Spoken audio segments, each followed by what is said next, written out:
So, with hypnotherapy, how does it actually work in practice? So the process starts with an initial consultation, and that's partly for me to understand a customer.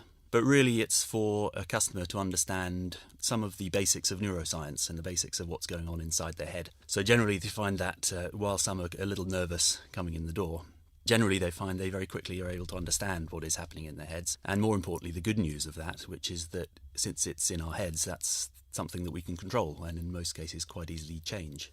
So the initial consultation is really an explanation of how the brain works, how we create anxiety and depression and other sort of what you might term mental health issues, but also how we can overcome those things and change them and find and see new ways of doing things.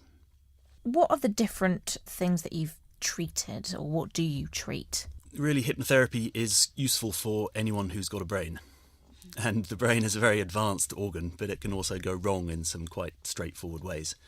So I've seen people, as I mentioned, for phobias, and phobias are remarkably common, so I regularly see people that don't like flying or travelling, who then quickly find that can be a very enjoyable experience.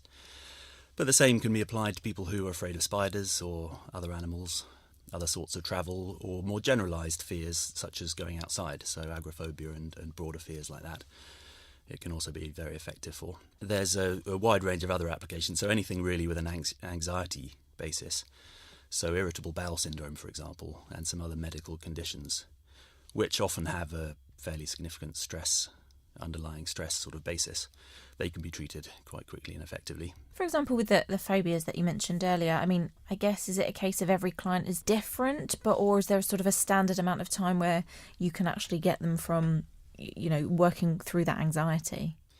It's a great question, and to a degree, with something like very specific phobias, actually, in a sense, every customer is the same, because we all have the same brain, or at least the same structure in our brains, and phobias are caused by a very easily explained misfiring of a part of the brain.